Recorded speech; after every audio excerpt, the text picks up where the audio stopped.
Atenção, você sabia que junto com a revisão da vida toda serão julgados outros processos? E dois deles são ADIs, ação direta de inconstitucionalidade, que discutem tanto o fator previdenciário como a regra de transição da revisão da vida toda. Eu vou para o carro agora explicar isso melhor para vocês, mas saibam que tem gente aqui lutando por vocês. Já se inscreva aqui e vamos juntos. Pessoal, foi só falar em revisão da vida toda que até o sol foi embora. Isso aí é coisa do INSS. Tô brincando, mas vamos lá. Doutor, o que essas ADIs têm a ver? Eu já entendi que tem mais processos no mesmo dia da revisão da vida toda. Tudo bem, doutor, essa parte eu entendi. Eu acho que entendi o que está sendo julgado nessas ADIs. Mas o que eu não consegui entender, professor Nakamura, e eu quero que o senhor explique, é por que esses processos podem interferir na revisão da vida toda. Alterna. Ih, rapaz, tá tudo amassado aqui. Que é isso, gente? Vamos lá, aqui é no improviso mesmo. Vamos seguindo. Eu vejo muito comentário dos aposentados assim, né? Ah, doutor, mas a gente já não ganhou o processo? Então o que tá faltando? O que essa ADI tem a ver? Por que querem virar a mesa para cima dos aposentados? Então, é isso que a gente vai acompanhar a partir de agora. Você tá aqui pelo conteúdo jurídico, já se inscreva no canal. Beleza. O que a gente tem para o dia 28? Várias ações pautadas, a revisão da vida toda sendo a primeira, mas logo abaixo as ADIs 2110, ADI 2111. ADI, ação direta de inconstitucionalidade. Então, a gente vê que são ações que buscam declarar que alguns pedaços de lei são contra a Constituição, são inconstitucionais. Quais trechos são esses nesse caso específico? O fator previdenciário em uma dessas ações e a outra o artigo 3º da Lei 9.876. Doutor, parece que eu já ouvi falar em artigo 3º, hein? Parece que eu já ouvi falar nessa Lei 9.876. Exato. É uma das regras da revisão da vida toda. Ó, quando a gente vê assim, que a lei, ela traz duas regras, e essas regras não necessariamente são conflitantes, por exemplo, ela fala que a regra de transição vai considerar somente as contribuições depois de julho de 94. Só que, se a regra de transição ela é para amenizar os efeitos de uma lei mais grave, que seria considerar todo o período contributivo, para algumas pessoas isso é mais grave, porque para algumas pessoas elas têm as melhores contribuições depois de 94. Então, entraram com essa ação lá 24 anos atrás, para ver se pode isso mesmo. Falou, mas tem duas regras, por que não aplica uma regra para todo mundo e tudo mais? Então o que o STF já decidiu sobre essas questões do fator previdenciário e dessa regra de julho de 94 para frente? O STF falou que são constitucionais, só que não bateu o martelo. Ele decidiu sobre uma parte do processo e depois ele permitiu o andamento sobre alguns pedidos. Eu estou falando de forma bem simples, bem leiga aqui. Eu sei que tem advogados que me acompanham, mas você é advogado, você sabe o que está acontecendo. Por quê? Porque você consegue abrir a ADI e você consegue decodificar os termos jurídicos. Eu estou tentando explicar de uma forma mais simples. Tanto é que a gente tem decisões do ano 2000, de março de 2000. Então, isso gera uma insegurança jurídica muito grande, porque esses processos estavam até esquecidos, para falar bem a verdade. Você não se ouvia falar neles. Eles tiveram alguns andamentos nos últimos anos, aí beleza, aí depois teve, aí quando o Zanin entrou, pediu destaque, né, reiniciou todo o julgamento para ser julgado aqui presencialmente. E aí, até certo ponto, discutir fator previdenciário é uma coisa e discutir essa regra de julho de 94 em diante, me parece que isso pode ou não influenciar a revisão da vida toda. Te explico. Qual que é a briga aqui da revisão da vida toda? É para aplicar uma só regra ou a briga da revisão da vida toda é para permitir que o aposentado escolha a regra mais favorável? Ah, doutor, é isso. Porque tem gente que a regra de julho de 94 em diante é melhor e tem gente que incluir as contribuições anteriores a julho de 94 é melhor. Então a briga na revisão da vida toda é pelo direito de opção. Tanto é que isso está na tese que foi firmada, está no acórdão, né? É o direito do segurado optar pela regra mais favorável. Tô entendendo, doutor. Tô entendendo. Então tá, a briga da revisão da vida toda é pelo direito de opção. É só isso. Não é para falar que uma regra é melhor do que a outra. E por que isso faz diferença? Porque se fosse para falar que uma regra é melhor do que a outra regra é inconstitucional e não sei o quê, aí entraria em conflito diretamente aqui. Mas, a partir do momento que a gente tem assim, ó, nesse julgamento, né, o STF bateu o martelo e falar, ó, as contribuições, essa regra de considerar contribuições de 94 em diante é constitucional.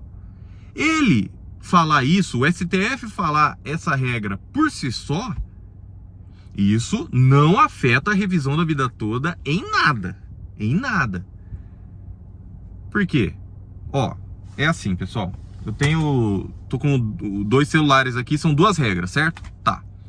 Eu falar que esse celular é constitucional, essa regra aqui de 94 em diante é constitucional, eu não falei nada sobre essa outra regra aqui. Tem até um adesivo aqui da minha filha e da minha sobrinha. Eu não falei nada sobre a outra regra. Tudo bem. Até aí, show de bola. Eu nem estaria mencionando essas ADIs aqui. Mas qual que é o grande problema? Eu não estou dando volta, eu estou tentando explicar de um jeito que você entenda, tá? Qual que é o grande problema? É que o Barroso, sim, o presidente do STF, ele incluiu uma ressalva no voto dele. Então, até o ministro Nunes Marques, André Mendonça, votou junto com Alexandre de Moraes nessa ação para falar, olha, essa regra de julho de 94 em diante é constitucional, é tranquilo. Ok, você falar isso, você não está falando nem bem nem mal da regra de incluir as contribuições anteriores a 94, essa regra aqui. Show. Aí o que o Barroso fez no final do julgamento no plenário virtual? Ele acrescentou uma ressalva. Ele falou, eu concordo, essa regra de julho de 94 em diante é constitucional, ok? E, ó a ressalva do Barroso, optar por essa regra, né, dizer que essa regra é constitucional impede que o segurado utilize a outra opção da regra de contribuições anteriores a 94, mesmo que lhe seja mais favorável. Perceba, pessoal, que o Barroso, ele foi além. Ele quer julgar a revisão da vida toda na ADI. E isso é que não pode. Porque até então, até a doutora Gisele, que representa os aposentados, né? Ela cria conteúdo jurídico no Instagram, recomendo que vocês sigam ela. Ela cria conteúdo principalmente para outros advogados, porque, né, tem um conteúdo ali mais aprofundado, mais técnico. E até então ela falou, ó, isso por si só declarar a constitucionalidade de uma regra, isso não afeta a revisão da vida toda. O que afeta a revisão da vida toda? Essa ressalva do Barroso. Essa ressalva do Barroso. Mas doutor, mas o Barroso não está sozinho nessa? Não. Ele já teve um voto acompanhando ele, mas até então são 7-2, né? Tá tranquilo, doutor. Pessoal, lembra que eu falei que essa ressalva do Barroso foi no final do julgamento do plenário virtual e logo depois o Zanin pediu destaque? Então, vai reiniciar tudo. E sabe o que mais? O ministro Flávio Dino, recém-empossado, ele vai poder votar. Então o Zanin, colocado pelo atual presidente da República, ele claramente está seguindo um caminho contra o pedido dos aposentados, né? Eu não estou falando de política aqui, eu tô, assim, é meio que um raciocínio lógico. O ministro entra no STF, nas primeiras horas no STF, as primeiras semanas ali, ele já pede destaque, já vota contra a revisão da vida toda, ele quer, né, já quer impedir o pagamento dos aposentados. Então, assim, não é achismo, é um fato. E o ministro Flávio Dino vai poder votar na revisão da vida toda? O Flávio Dino, doutor, vai poder votar na revisão da vida toda? Não. Na revisão da vida toda, não. Porque tem o voto da Rosa Weber. Mas o Barroso, ao incluir essa ressalva, ele quer julgar a revisão da vida toda em outro processo indiretamente. Qual que é o grande risco disso, pessoal? Que o Barroso é o presidente do STF. Ele que define a pauta. Se ele colocar as ADIs antes e o STF decide por maioria, consegue uma maioria, então Barroso, Zanin, Flávio Dino e mais 3 ministros conseguem uma maioria de votar essas ADIs com a ressalva. Lembra da ressalva?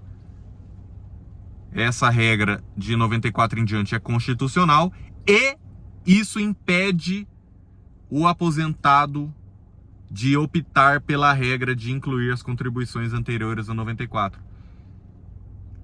Então, se os ministros conseguirem emplacar uma maioria desse voto com ressalva, até então estava 7-2, tranquilo. Parece que é uma distância muito grande. Mas esses 2 votos vieram no finalzinho do processo. Então não é que os outros ministros haviam sido informados, já tinham conhecimento que poderiam fazer essa ressalva. Na verdade, não pode, tá? Isso aí é uma manobra sem tamanho. Eu falo sem medo, eu tô aqui na frente do STF. Eu tenho liberdade de expressão para falar que isso aí é uma manobra, assim, sem precedentes. Você querer, tendo já perdido a sua tese, né? O Barroso votou pela tese derrotada na revisão da vida toda, você querer emplacar em outros julgamentos. Isso aí é uma manobra sem tamanhos, pessoal. Não estou falando da pessoa do ministro, eu estou falando dos votos, das atitudes e dos argumentos dele. Rapaz, os tempos estão sombrios, assim como essa chuva que começa a cair agora. Por quê? Porque assim como na revisão da vida toda, no dia 28 aqui, pode dar tudo certo? Pode, lógico que pode, pessoal. Pode ser que dê certo, sim. Principalmente com a força dos aposentados aqui, dos advogados e, dentre os ministros, o ministro Alexandre de Moraes, que claramente é um dos ministros mais fortes, assim, que mais defendem a sua posição. Né? Ele não deixa, não é que ele é cabeça dura nem nada. Eu quero dizer o seguinte, quando ele está com a lei, com a jurisprudência, nada para ele, meus amigos. Ah, mas os atos de 8 de janeiro, ele exagerou. Ah, mas ele impediu comunicação de advogados naquele outro... Não. Eu tô falando de revisão da vida toda. Tá? Vamos continuar aqui. Querem que eu faça um vídeo sobre... o que o senhor... faz uma análise jurídica do 8 de janeiro, faz uma análise jurídica... Aí é outro vídeo. Aí vocês comentam se vocês querem que eu aborde esse outro processo ou não. Mas na revisão da vida toda, eu posso afirmar, sem medo de errar, eu posso afirmar que o ministro Alexandre de Moraes está tendo uma atuação muito boa. Não, eu falava impecável, mas com essa suspensão dos processos, desde julho do ano passado, agosto, aí eu já não acho que está impecável, porque eu acho que essa suspensão está atrapalhando muito a vida dos aposentados, pelo menos para receber o reajuste. Pelo menos o reajuste mensal. Os atrasados, tudo bem, tem lá o voto, desde dezembro de 2019. Aí o Zanin, não, desde dezembro de 2022. O Moraes não quer nenhuma limitação dos atrasados. Então olha aí, pessoal. Olha a força que a gente tem e a esperança que a gente tem que depositar, sim, nesse momento, no ministro Alexandre de Moraes. É o que eu falei, dentro da revisão da vida toda. Quer criticar em outros processos? Quer que eu faça outros vídeos? Vamos lá. Mas na revisão da vida toda, pessoal, é ele que a gente tem para contar. Porque tem gente que pensa assim, ué, mas doutor não vai estar no plenário? Sim, estarei, a poucos metros dos ministros. Mas por que o doutor não ergue a mão e fala assim, protesto, igual o filme americano? Porque não é assim que funciona, gente. Eu protesto, eu não sei o que, pela ordem, excelência. E não é assim que funciona, gente.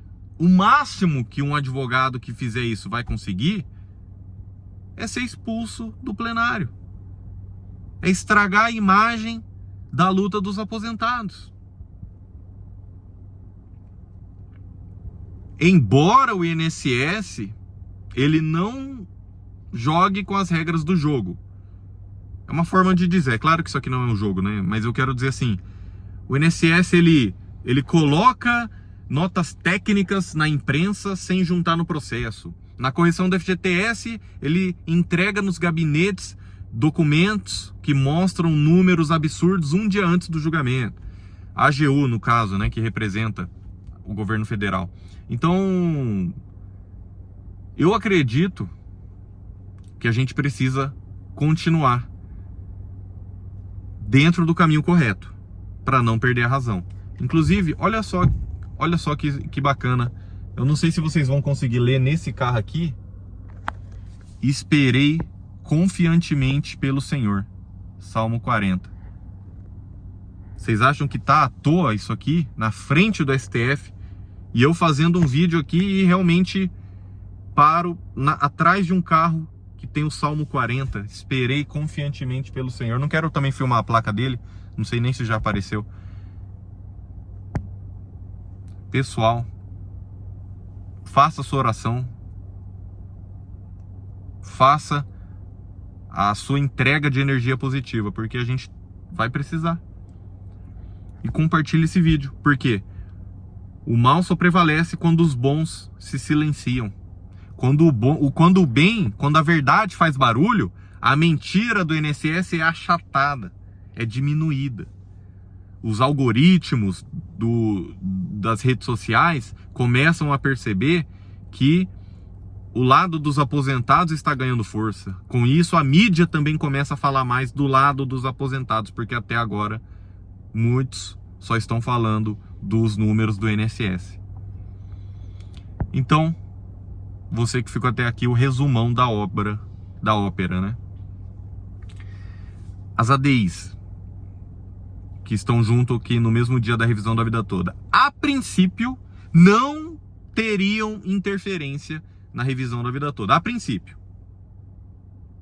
Mas, com a ressalva que o ministro Barroso colocou no final do julgamento, um pouco antes do Zanin pedir de destaque, isso, ele quer julgar a revisão da vida toda em outro processo. Ah, mas estava 7-2 e agora vai zerar tudo. Pois é, pessoal, analisa também sobre esse ponto. Vocês não são bobos. Né? Então, essa ressalva veio no finalzinho do julgamento, aí já veio o destaque, vai zerar tudo. Tudo bem, estava 7-2, estava, mas esses 7 votos não haviam, esses 7 ministros ainda não haviam sido apresentados a essa ressalva. Então, infelizmente, eles podem mudar o voto. Principalmente quem votou contra a revisão da vida toda. E a gente sabe que Marco Aurélio, Ricardo Lewandowski e a Rosa Weber são 3 ministros que votaram a favor dos aposentados, mas que já não estão aqui. Ah, mas o voto deles não está mantido? Tá, mas vocês estão vendo a manobra nessa ADI. É isso que eu quero chamar a atenção. Eu sei que é difícil de entender. Rapaz, até para explicar para um aluno, um estudante de direito, como é que você explica isso? Alguém que quer passar num concurso público, rapaz, a pessoa tem que estudar pela apostila, pelas aulas teóricas mesmo. Porque se for para parar para analisar o que está sendo feito na prática, a pessoa aí fica difícil mesmo, pessoal. Aí fica difícil de explicar. Fica difícil de explicar mesmo.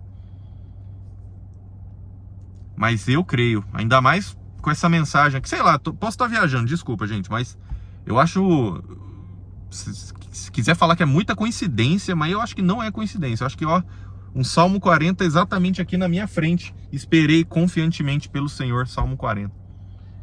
É forte, viu, gente? É forte. Eu não quero misturar as coisas. Eu quero que você tenha um momento de paz nesse turbilhão de ansiedade que o Senhor e a Senhora estão vivendo. A paz do Senhor esteja contigo. Que Deus te abençoe grandemente, te concedendo a graça da saúde para viver o suficiente para ver esse dinheiro e poder aproveitar esses momentos com a sua família. Imagina que alegria poder comprar um material escolar para o neto, poder reformar a casa, poder viajar com a família, poder limpar o nome.